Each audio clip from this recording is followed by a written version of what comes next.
Hello and welcome to your daily dose of Satoshi's news. Today's date is Friday, the 7th of February 2025, the year BSV comes alive. Experience the best of both worlds today at betbitcoinsv.com, the best casino and sports betting on chain. Have a little flutter in private using the original protocol and genuine Bitcoin Wright. Let's see what we got today. The Independent reported on the 6th of February, so this was yesterday. Check it out. Bitcoin mystery deepens as founder Satoshi's stockpile tops 100 billion. I think you'll find it's a bit more than that, but we'll read that article because that's kind of interesting, a bit random, sort of out from nowhere, but somebody's obviously taken a keen interest in that. We've got Gavin Lucas, who was also found here, copyright from the Sands Institute, with Craig Wright talking about digitized electronic signatures and how it can be made into electronic cash. Fantastic. So we'll have a look through that. Handcash have just announced, that says we're about to announce something massive. That sounds exciting. We've also got this little video here. Somebody posted that the UK government exposed the $22 billion black hole was a fraud. It didn't exist. They've been asked to explain themselves, so we'll have a listen to that.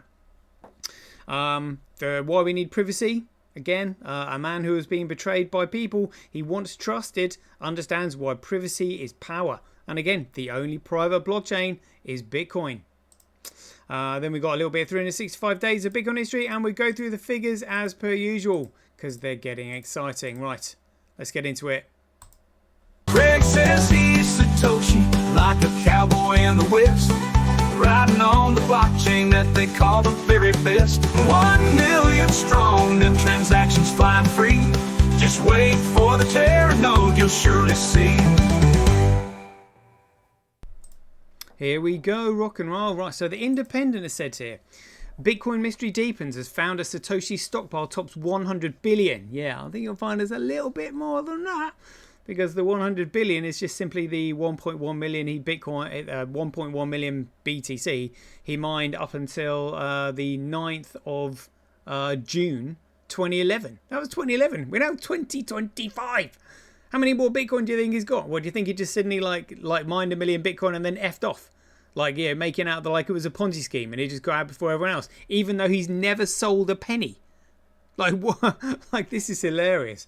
Honestly, like the facade and all this like mainstream narrative is going to come crumbling down soon.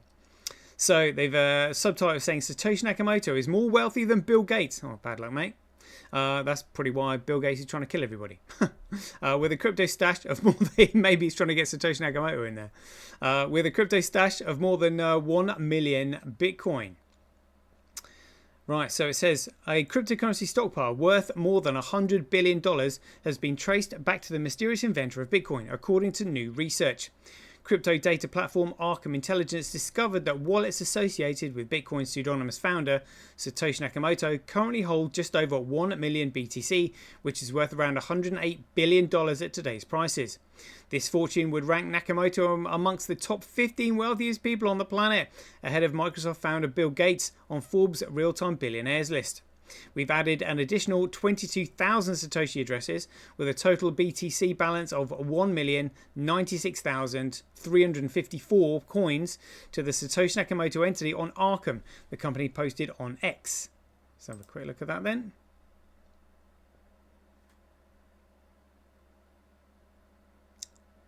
These are derived from a known mining pattern referred to as the Satoshi pattern. And include the only known addresses from which Satoshi spent 1 billion spent BTC from. Satoshi. So the Satoshi patterns. Satoshi. 15 years ago.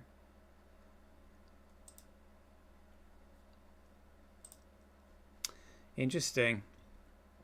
These are derived from a known mining pattern referred to as the Satoshi pattern and include the only known addresses from which Satoshi spent BTC from. Since the launch of Bitcoin in 2009, the identity of its creator has remained a mystery, with speculation surrounding several figures within the crypto industry. Early pioneers Hal Finney and Nick Szabo have both been linked to the Nakamoto identity, though no definitive proof has ever emerged. Australian computer scientist Craig Wright spent 8 years purporting to be the inventor of Bitcoin before a High Court ruling in the UK dismissed his claim last year.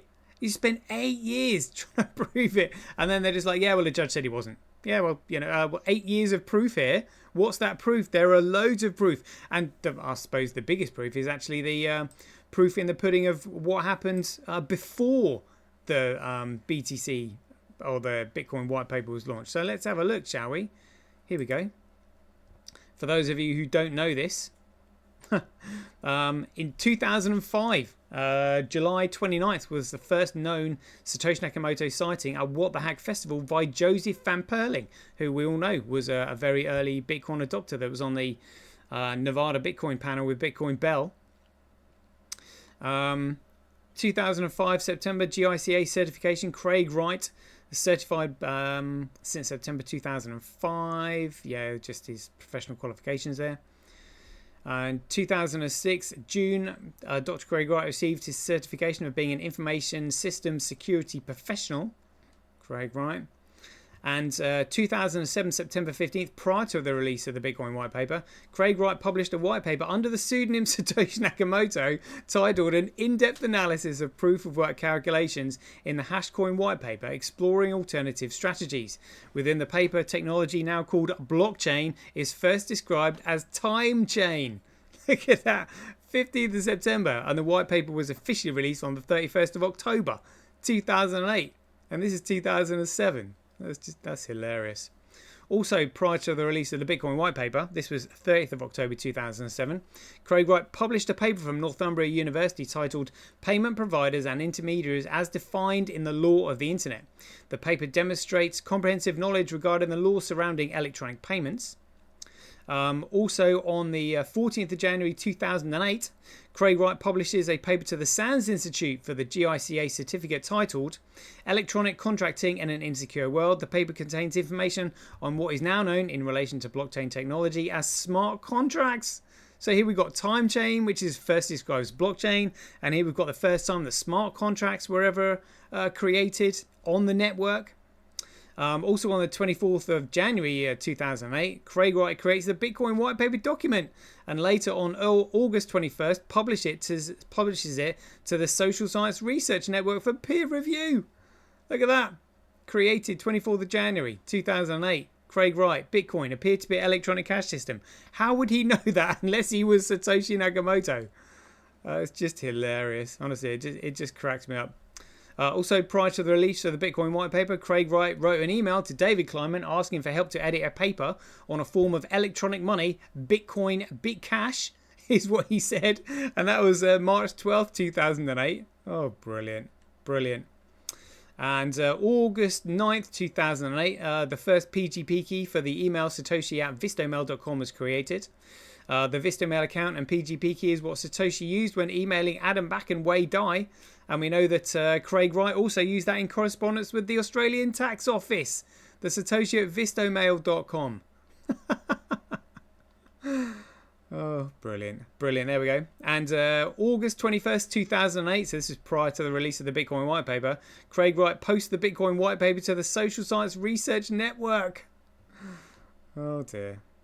Oh, dear. And also under the pseudonym Satoshi Nakamoto, Craig Wright, under the pseudonym Satoshi Nakamoto, emailed Wei Dai inquiring about reference details for B money for use in a situation in a white paper titled Electronic Cash Without a Trusted Third Party. Brilliant. Brilliant. And also on October 30th, this is the day before the release of the white paper, Craig Wright, under the pseudonym Satoshi Nakamoto, released and published a downloadable pre-release draft of the Bitcoin white paper. A pre-released one. Brilliant. And also, so we'll put this on the 31st of October, the release of the white paper. The pseudonymous author of the Bitcoin white paper, Satoshi Nakamoto, plagiarized Craig Wright's work from his paper for Northumbria University, published on the 30th of October 2007, so like a year before. In the publication of the Bitcoin white paper, using this exact sentence structure. So Satoshi Nakamoto plagiarized Craig Wright by putting in his paper, a purely peer-to-peer version of electronic cash would allow online payments to be sent directly from one party to another without going through a This is an absolute quote. Honestly, what are the chances? What are the chances? Like, absolutely insane. I mean, there's more than 12 words there. Look, well, 1, 2, 3, 4, 5, 6, 7, 8, 9, 10, 11, 12, 13, 14, 15, 16, 17, 18, 19 substantial words there. Like, literally, what are the chances of having those 19 substantial words literally all in that sentence, structured identically? Like, honestly, when you work out the odds, it's just absolutely nuts. But yeah, there we go. There we go. Loving that. And Craig Wright said on Facebook on Saturday, the 10th of January 2009. So that was just after what? So it was the 9th of January 2009 where Hal Finney posted out running Bitcoin. And then on Saturday, 10th of January, Craig Wright said, well, e-gold is down the toilet. Good idea, but again, centralized authority. The beta for Bitcoin is live tomorrow. How would anybody know that? How would anyone know that? This is decentralized. We try it until it works. Look at that. Saturday, 10th of January 2009. How would anybody know the beta of Bitcoin is live tomorrow unless they were the creator of Bitcoin? Like, honestly. It just cracks me up. Oh, dear. Since the launch of Bitcoin in 2009, the identity of the creator has remained a mystery, with speculation surrounding several figures within the crypto industry. Yep, Hal Finney, Nick Szabo. Oh, they were talking about Craig Wright, the Australian scientist. Australian computer scientist Craig Wright spent 8 years purporting to be the inventor of Bitcoin before a court ruling in the UK dismissed his claim this year. And that was an absolute farce if anybody knows how that case went. Literally, no examination allowed, only cross-examination, and Craig's counsel didn't object to the opposing counsel asking questions, say, that's a fraud, isn't it? You forged this, you forged that, that's a forgery, isn't it? Blah, blah, blah, blah. Honestly, he got absolutely stitched up. So the quote's here saying, the evidence is overwhelming that Dr. Wright is not the author of the Bitcoin white paper. Well, that's because there was no evidence allowed to be put forward by witnesses. Most of his lies related to the document he had forged, which purported to support his claim. Oh, look at that. It looks like it's a hit piece on Craig Wright, basically. Maybe they're getting worried. Dr. Wright subsequently issued a statement to his website admitting to not being the author of the Bitcoin white paper that first introduced the cryptocurrency to the world. Following Arkham's latest findings, Coinbase director Connor Grogan noted that one of Nakamoto's Bitcoin addresses could be linked back to the crypto exchange Kraken. Look at this. Kraken may know the identity of Satoshi, he wrote on X, to which Kraken replied, we're all Satoshi. So that's basically a hit piece on Craig. That's why they released this. They must be getting worried. That's the Arkham paper. So Gavin Lucas has posted here. This from the SANS Institute. Look at that. SANS Institute 2008. And remember, in 2008, all we've got is from the 31st of October to the end of the year. Like 2 months and a day. So who else would know about Bitcoin in 2008? So let's read what this says. This digital signature, supported by an eligible certificate issued by an accredited certification authority, will provide for certainty and non-repudiation to a recipient, allowing for the trust in the data integrity and authenticity of the sender's signature and message content. A digitized electronic signature, which could be related to an electronic scanned image of a paper-based signature, is not the same as a digital signature. A digital signature is associated with a unique numerical code and value.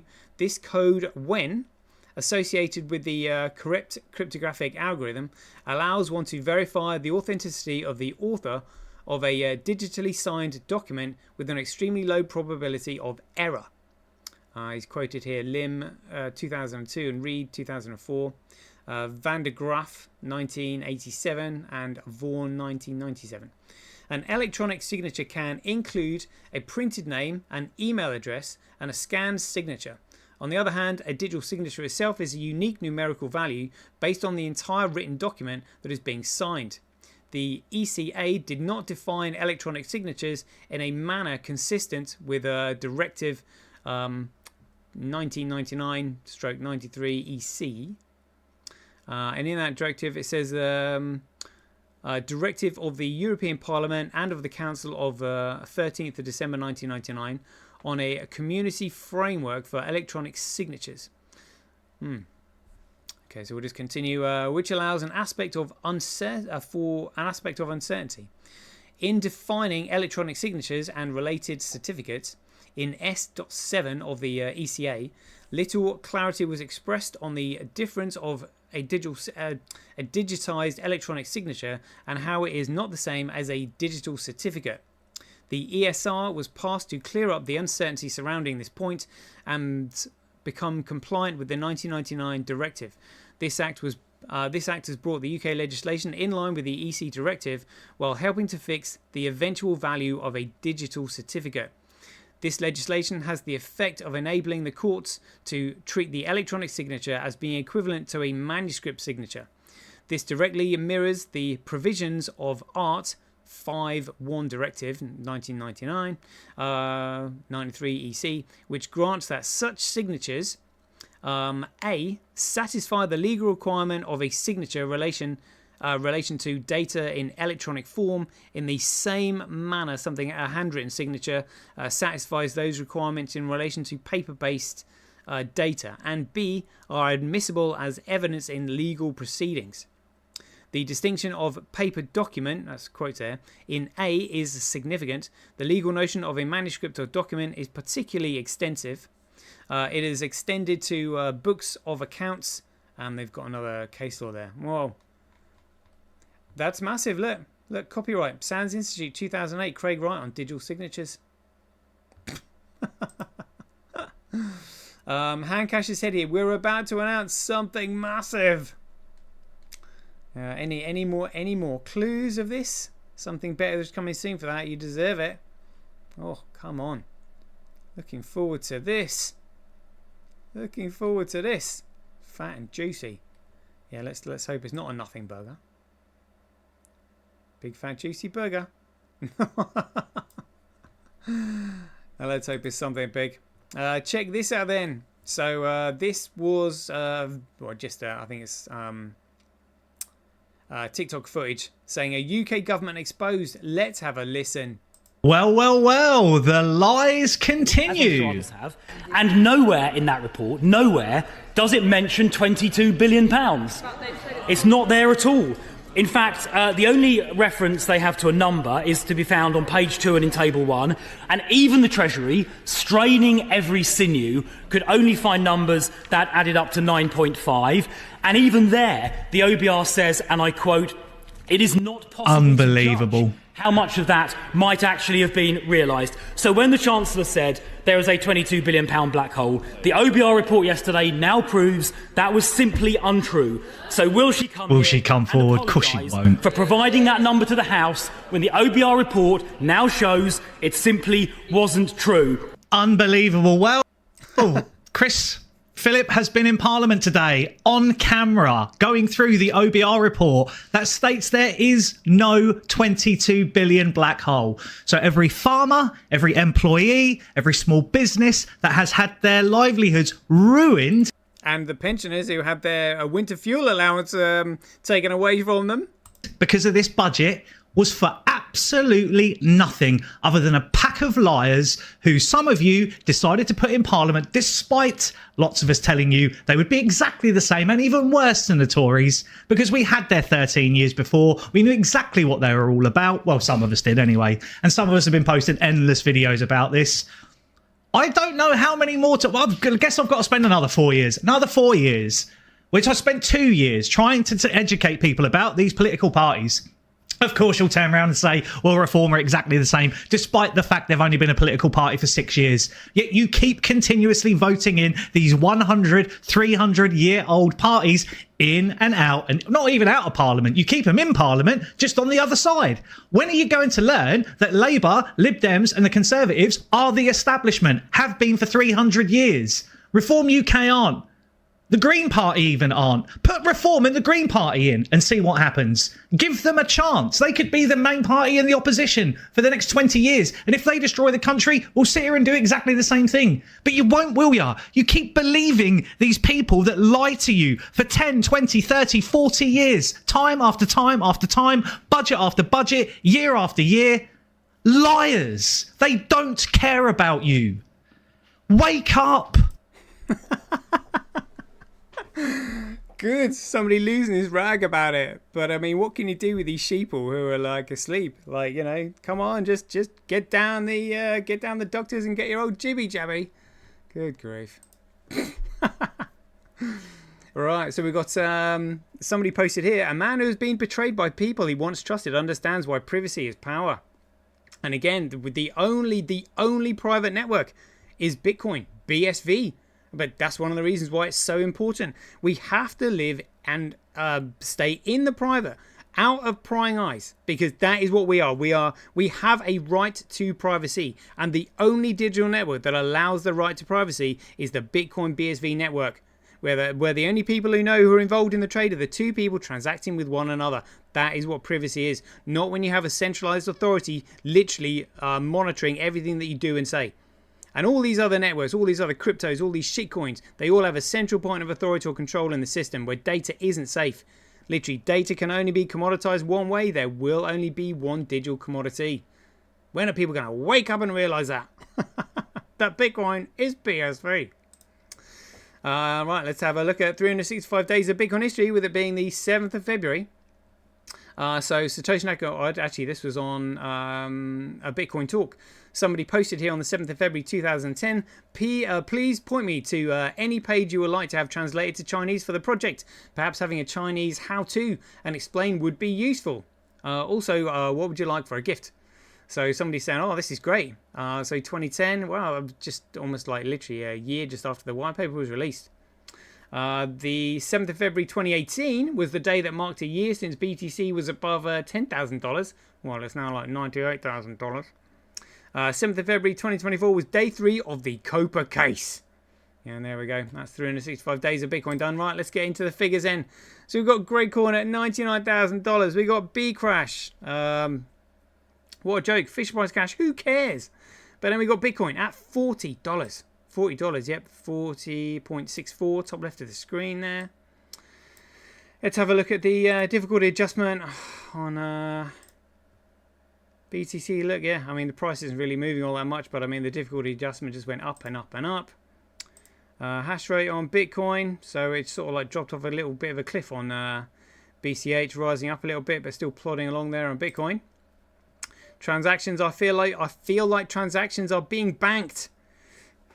So when Terranode launches onto the market, my goodness me, there's going to be an explosion. So we just got 53,000 transactions, representing 1.9% of the overall transactions on the market. Cross-reference that with what's on chain. Very good.